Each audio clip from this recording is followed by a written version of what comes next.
What's up, guys? Today we're doing the final film breakdown in my series of 2023 quarterback draft prospects. Will Levis, quarterback one. Now, before you freak out, it's not that I think Will Levis is some incredible prospect. It's just that I think that CJ Stroud is pretty underwhelming and Bryce Young is arguably more underwhelming. So it's not that I think Will Levis is going to come in and be some great quarterback, some Josh Allen level prospect. It's simply that I think Will Levis could be a solid NFL quarterback. And I can't say that much for anybody else in this class. I'm very low on this class. Will Levis is an incredible physical talent. And frankly, if this was any other draft, he would be the high upside darling online. You know, the Josh Allen, the Jordan Love, the Malik Willis, the guy who it doesn't matter what they produced off the or on the field, just the arm strength, the physicality, the size, the leg strength, the speed. He would be getting championed as you got to take him in the top 10 just because look at all that upside. Well, unfortunately for Will Levis, Anthony Richardson is literally the greatest physical quarterback prospect I've ever seen. With an arm like Jamarcus Russell and legs like a wide receiver, he's just too tantalizing. While I don't think Anthony Richardson's any good, check the video above, I do understand the allure because if you can just get him to be a little bit better from a mental standpoint and a little bit more precise with his accuracy, the sky is not even the limit. The sun is. Regardless, Will Levis is also a big, tall, strong guy with a really good arm and good legs. He has a legitimate cannon. It's not Josh Allen level, it's not Anthony Richardson level, but it's really close. It's probably Mahomes level. He's also got a really quick release, which is rare out of dudes with strong arms. Sometimes they like to wind up and really harness all that power. Will Levis flicks that ball out there. Got a Jay Cutler-like really quick release. Say what you will about Jay Cutler, he had a really quick release. He played in an awful situation at Kentucky where he's going up against SEC teams every week, but his team is not SEC caliber. It's not just that his team wasn't SEC caliber because he wasn't playing with a bunch of NFLers. His offensive line is one of the worst I've ever seen. Him and Sam Howell last year have the two worst offensive lines I've ever seen a top quarterback prospect play with. Additionally, he's dealing with a wide receiving core made up of two-star recruits, actually, and freshmen. They made as many mistakes as you would think, and they had a really hard time getting open. And even when they would get open, they could not catch, and we'll get to that later. Basically, I think that because of these weird circumstances, Will Levis's reputation in the media and amongst a lot of lower end scouts, in my opinion, is very, very different from the reality that you see on film. And rather than take my word for that, let's check it out. I don't need to show you too many clips to show you that Will Levis has a cannon. Right here, he winds up and throws the ball 62 yards downfield, about 70 yards from his launch point, and he does it with ease, and that's what people love about Will Levis's arm. Here, again, while getting bumped into, throwing off his back foot, 40 yards downfield, no problem. While we look at this end zone view of the same exact play, it's clear Will Levis has a very strong arm. I give it an A in range. Next up, we're going to talk about velocity. Now, velocity is zip and touch. When it comes to zip, Will Levis is elite. Look at some of these tight windows he throws into because he can thread that ball in there remarkably quickly. The time it takes for him to decide to throw and for the ball to land is incredible. Look on this throw. First of all, note the quick release. But second of all, it looks like a pretty simple, short, 10, 12-yard throw. But you've got a defender on the receiver's back, and you've got a referee in the way, basically doing a pick on your route. If you don't fire it in there with elite velocity like Will Levis does, that ball's not completed. Here again, it looks like a pretty wide open window. You see the receiver here with some space in between him and each defender. But the reason that it looks open is because this is such an incredible dart of a throw. 90% of NFL starting quarterbacks don't have the velocity to make this throw. Will Levis does. And it still gets dropped because he goes to Kentucky and he's playing with guys who will be accountants, if they're lucky. Sometimes Will Levis gets lucky. Now, one of his worst traits is that he's late on reads sometimes, and I'll get to that later. But because of his velocity, he gets bailed out. This is a pick if most quarterbacks throw it, but because the ball is darted in there so quickly, his receiver still has a chance at the ball. And while it's not a great chance, it's a chance. All right. Velocity isn't all about zip, though. It's not about how fast you can throw. You got to have that off-speed pitch, right? Your fastball's nothing without a changeup or a curveball. Here, we're going to see that Will Levis's touch is a work in progress, to say the least.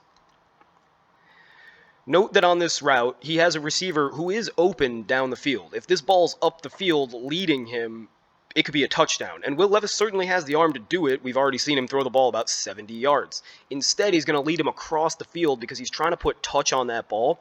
And when Will Levis tries to put touch on his deep ball, he floats it too much and it ends up underthrown. Right here, you'll see, again, trying to put touch on the ball so it's easy to catch, and he just leaves it behind, and it's a constant theme. Now, I'm encouraged by the fact that Will Levis knows that he should be putting touch on these balls, and he's trying, but it's not good yet. And this might have something to do with the injuries. It might have something to do with feeling panicked in the pocket because his line is constantly ceding pressure. But here, and this is the most egregious one, you'll see that there is a hole here. If you look, the safety's coming over the top, and Kiwi Ringo is a good, fast cornerback who can keep up with this route. The only place to put this ball, if you're going on this streak, and I don't think you necessarily should, is right around here where I've circled. You also have to do it on a rope. It's called a pot shot in between this high safety and this man corner in man 2. Instead, Levis leaves it high, and it gets picked off because you can't make that throw underthrown in double coverage. If it's going to be lofted, it's got to be a little earlier, and it's got to be outside on that boundary so that the defensive backs can't get to it. I give Will Levis's touch a B minus, and the only reason it's not a C is because I think that he's shown he's apt to learn how to do it. It's something that he utilizes and is aware of. It's just something he hasn't gotten good at yet. Overall, I give his velocity an A minus because that amazing zip is mitigated by the awful touch. Before we get to accuracy, I just want to go over something. So, the most common knock I hear on Will Levis is that he's just really inaccurate. And I found that odd because when I watched the film, I found he was accurate on 81.72% of the 186 aimed passes I graded. That's a higher accuracy percentage than anybody else in this draft class, like by a wide margin. So just to double check myself, I went and saw what PFF's adjusted completion percentage thought. And they seem to agree with me, at least directionally. CJ Stroud was accurate on 72.8% of passes according to PFF. And Bryce Young was accurate on 77.4%, which is much higher than Stroud, which is odd considering Stroud is supposed to be the ball placement expert.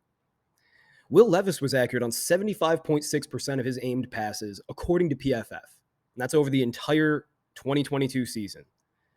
Well, that's weird because that's significantly better than CJ Stroud, and yet they say that Levis has accuracy problems. So what's going on? Well, there's a little bit of context that's needed. Will Levis threw downfield way less than the other players. His average depth of target was just 8.6, whereas Stroud's was 10.7 and Young's was 10.0. But if we're going to add that context, why not keep going? Because there's a lot more to add. Stroud had incredible receivers and incredible blocking and incredible coaching, right? Ryan Day is awesome. Marvin Harrison is arguably the best receiver prospect I've ever seen. And while he's throwing downfield, he's throwing to way larger windows because he's also got a ton of blocking. He's got 2 tackles that are going to go in the first round of this draft, right? Meanwhile, Will Levis is playing with dudes who are going to be, roping cattle soon. It's not good. To a lesser degree, Bryce Young had the same thing going on. His wide receivers weren't as great, but they're still a heck of a lot better than the defensive backs at Austin Peay, Utah State, Louisiana Monroe, Vanderbilt. And as I said earlier, Will Levis is playing with absolute scrubs all over. His weaponry is awful. His offensive line was inexcusably bad. And his offensive coordinator was so bad that he got fired after 1 year as Kentucky's offensive coordinator. But if you're getting fired with a guy getting drafted at quarterback, you've messed up pretty badly.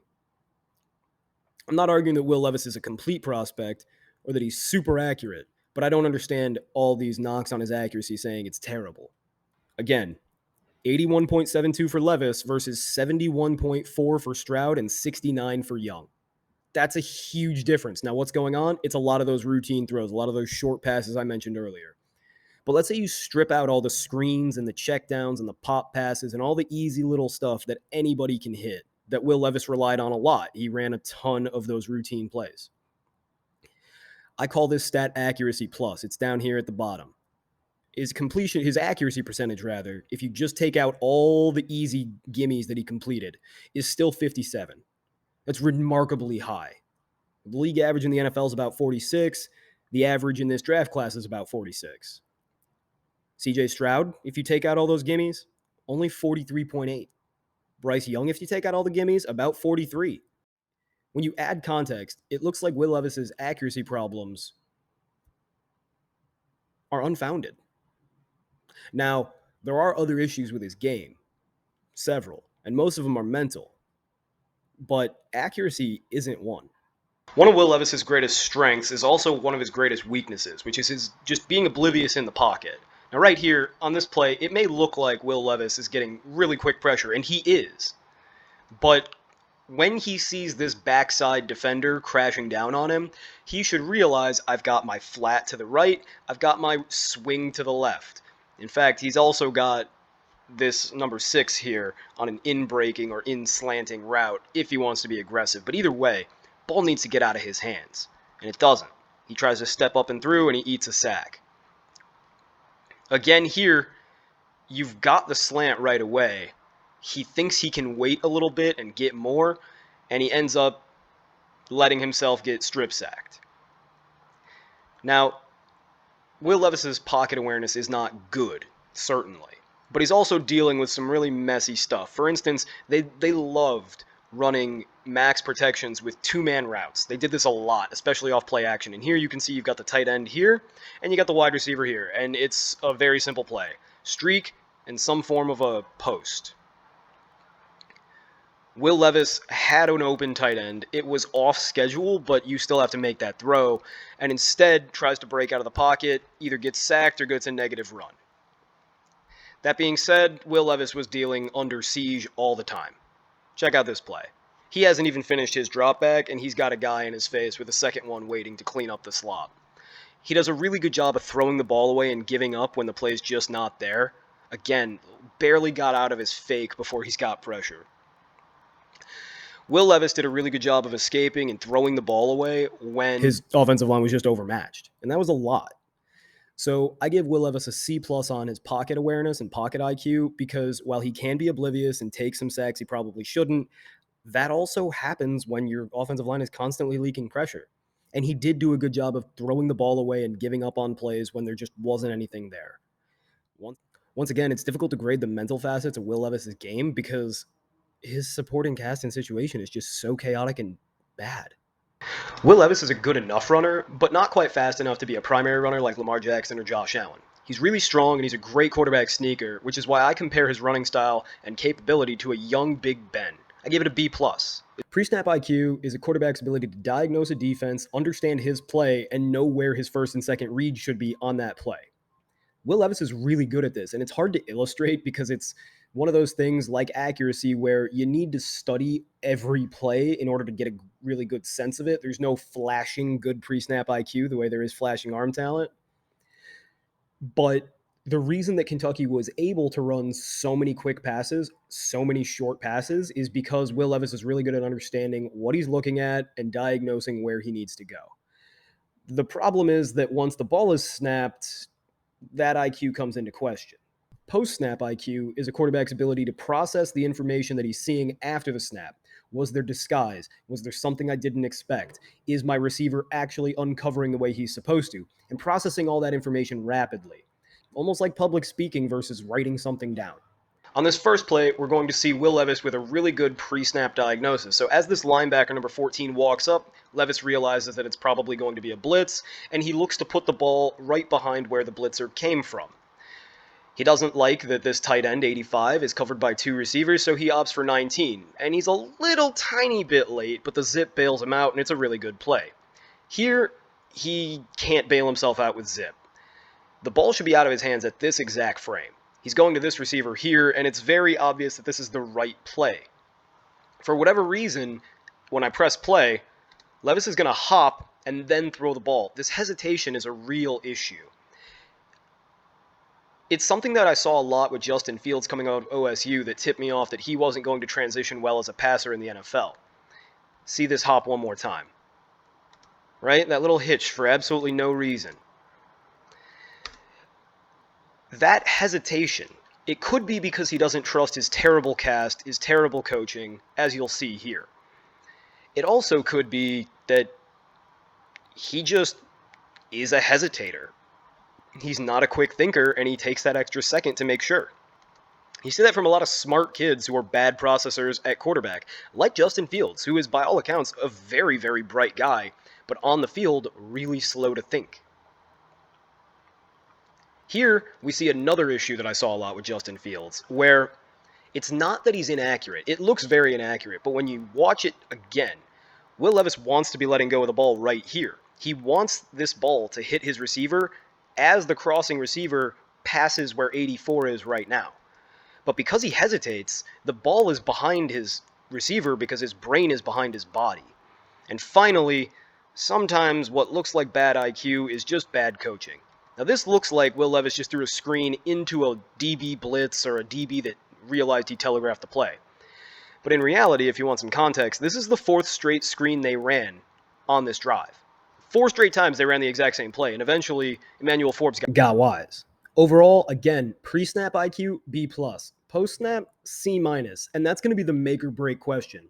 If you can figure out why he's hesitating, why he lacks confidence, and if he can process faster at the next level, you can figure out if he's going to be a great quarterback or maybe not so much. The final traditional trait I want to go over with Will Levis is his playmaking. And while he's really good at scrambling around and throwing off platform, I don't think that his best asset as a playmaker is in the Patrick Mahomes traditional way we think. He's not Bryce Young. He's not going to run around and make crazy throws off platform, though he clearly can because he's got that cannon arm and it doesn't require footwork to get off. What I think is really special about Will Levis's playmaking game is his ability to stand through pressure. Despite several injuries last year, he is poised through contact. Now watch on this throw. You've got a linebacker here about to run through his chest and just bisect him. And while being hit, he still gets the ball 52 yards downfield. Now, it's not a perfect throw, but it's close enough. It shows me that he's not afraid to take the hit, and he's still fully physically capable of getting it off. Here, while he's being bumped into and knocked down by his offensive tackle being bull rushed, he throws a perfect 40-yard bomb. He throws through contact more than anybody because, as I mentioned earlier, he's constantly under siege. So while he doesn't make plays in the traditional, or at least in vogue, Patrick Mahomes style, Will Levis is really good at extending plays within the structure of the called play by standing through contact, making throws, shrugging off defenders, much in the way that Big Ben used to. I give it a B+, and I think that even though he was injured last year, he was really good at extending plays in this fashion. One of PFF's biggest knocks against Will Levis is that he only had 7 big-time throws in the 11 games of 2022. I watched 6 games, and I found 10 that apparently they disagreed with. Here's one where Will Levis is throwing 35 yards downfield into the end zone against double coverage, and the ball goes off his wide receiver's face. Apparently that was an inaccurate throw according to them. Not big time, because it hit his receiver in the face, but bad. Here again, a deep down the field shot, and no separation by his receiver. Will Levis puts the ball where only his receiver can get it, and his receiver has the ball in his hands there if you look, but then drops it as he goes to the ground. According to PFF, that is not a big-time throw. That is inaccurate. This looks like the same exact play because it's from the same exact game, but again, it's just a different receiver failing to get separation, and Will Levis putting the ball on his hands. As you can see, PFF says inaccurate. This play looks a little bit tricky. It looks like maybe it was an inaccurate throw. Just threw it a little too far out. But when you see that flag, you should watch again. Notice number 6 getting held like crazy, and the ball is still off the fingertips. That's a great throw. I'm seeing big-time throws all over the place. This one is iffy. It's into double coverage, and it might not have been the best decision. I would have thrown the slant. But look at where Will Levis puts this ball. Off the hands of his tiny wide receiver. By the way, number 4 is 5'9". In a place where only his receiver can catch it. Maybe that one's not big time, but it certainly is impressive. And here, even when the ball does get completed, and even when he does get credit from PFF for a big-time throw, look at the window. His receiver has no separation. Will Levis has to put that ball outside just to create any chance for his receiver. It doesn't stop on the deep plays, though. Will Levis, he suffered through incredible drops. It was amazing how hard he had to play just to get his receivers to help him out by catching screens, flip passes, fades. They dropped everything. You think it ends there? It doesn't. Here's another great throw. You've seen it already. Just a Texas route by the running back. On the hands. Awesome zip. No catch. That was a dropped curl. Here is a dropped curl that actually gets ruled a fumble. Here's a dropped screen. Here we see that even when Will Levis's receivers aren't dropping the ball, he's screwed. It's a 7-man protection. They kept 2 players, a running back and a tight end, in to block. So Will Levis should have all the time in the world, right? He's only got 3 receivers to throw to because they're sacrificing receivers for blocking. And nobody's open. He's under complete siege. There are 3 defensive linemen about to just crush him. And he has to throw off his back foot to avoid taking a bad sack that ends the down. Yes, it was inaccurate, but he did pick up the defensive pass interference because the cornerback held. Once again, Will Levis, nobody open. They just ran 4 verts. This is really simple, right? 4 streaks and a running back doing a little bit of a crosser. Nobody's open at all. And he's being crushed. Common theme for Will Levis. Having no time and getting crunched. Nobody being open. It's really hard to grade a guy when he's got this little help and he's just being screwed over this unanimously. Here, it's a busted screen, and Will Levis still turned it into some positive yardage. I know that this play looks bad. It looks like Will Levis misses by 5 yards, right? Well, let me diagram it for you. This play is called twirl, and it's like a curl, but the receiver is supposed to work back towards the boundary, back towards the sideline, because otherwise it would mess up the spacing with this post route on the inside. Either Will Levis misses by 10 yards, or the receiver turned the wrong way. Seeing as the receiver is a true freshman and Will Levis is a pretty intelligent quarterback who's a senior, I'm going to guess that the freshman made a mistake. And Will Levis threw the ball somewhat close to where he was. I've already shown you plenty of tape, and this video has gone pretty long, so let me just summarize by saying that from the throws you've seen, I graded Will Levis's accuracy a B, but his precision, his consistency of accuracy, a C+. Deep, it's not very good. I gave him a C on his deep ball. He doesn't have a ton of opportunities, as you saw, and most of his best deep balls didn't get caught. A lot of drops, not a lot of separation, and certainly no ball winners.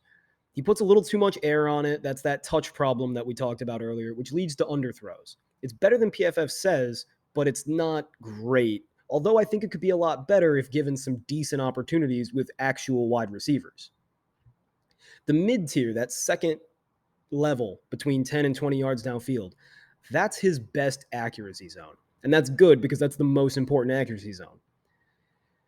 Will Levis throws over the middle really well because he's tall. He's got a nice over-the-top release. He throws with a downward trajectory to make sure that the ball is catchable and not very pickable with a ton of velocity so he can hit really tight windows. And because Kentucky was so bad, all his windows were so condensed. Whereas Bryce Young and CJ Stroud are throwing to wide open windows that they won't see in the NFL, Will Levis is throwing to extremely tight windows that probably are tighter than the ones he'll see in the NFL simply because he didn't have any help.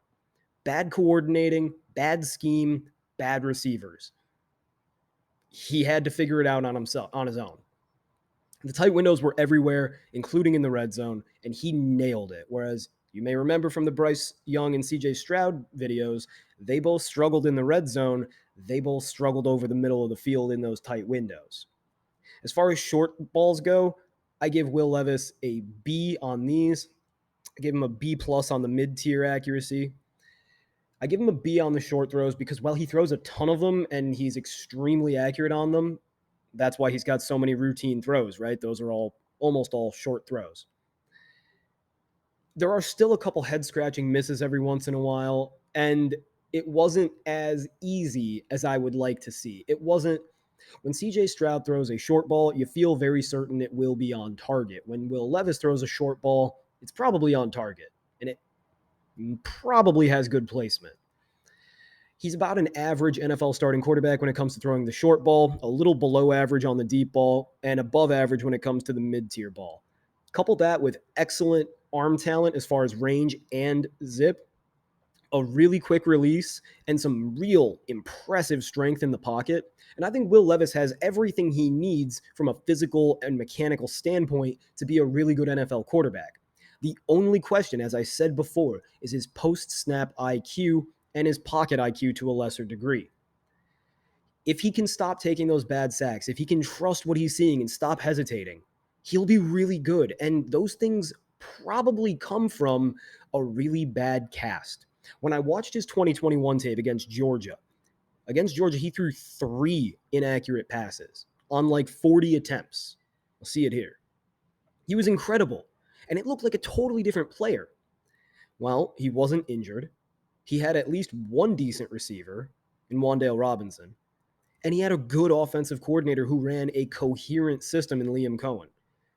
Now, Cohen's not a great OC. He just got fired from the Rams after 1 year, but he's certainly a lot better than Rich Scangarello. So, if put in a decent position to succeed, I think that Will Levis could show you all those mental deficiencies.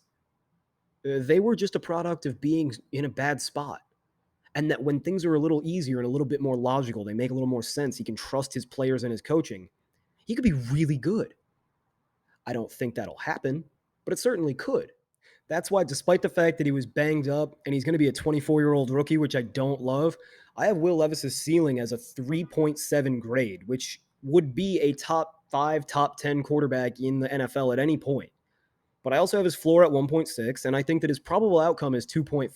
Now, a 2.4 draft grade, historically, I've been doing this since 2015, puts him right about the same as Jameis Winston and a little bit above Zach Wilson. That makes Will Levis my 10th rated quarterback prospect since 2015. That's fine. It's not great, but it's certainly worth a first-round pick, and he's the only guy I would comfortably draft in the top 15 of this particular draft if I wanted a quarterback.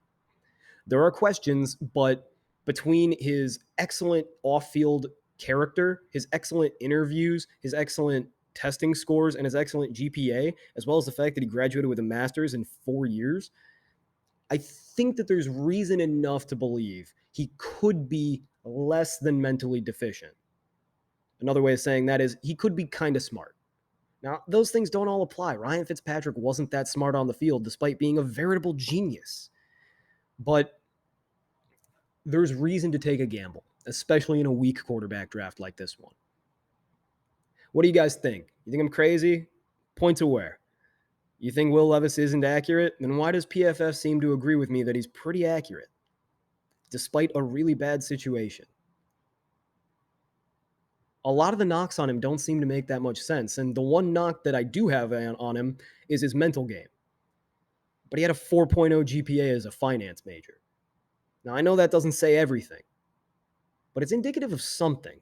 So maybe, just maybe, the bad coaching and the bad receivers who are all young and immature have more to do with him looking dumb on the field than him. That's been my Will Levis diatribe. Let me know what you think in the comments. Hit me with your critiques. And until next time, I'll just keep grinding film. Hasta.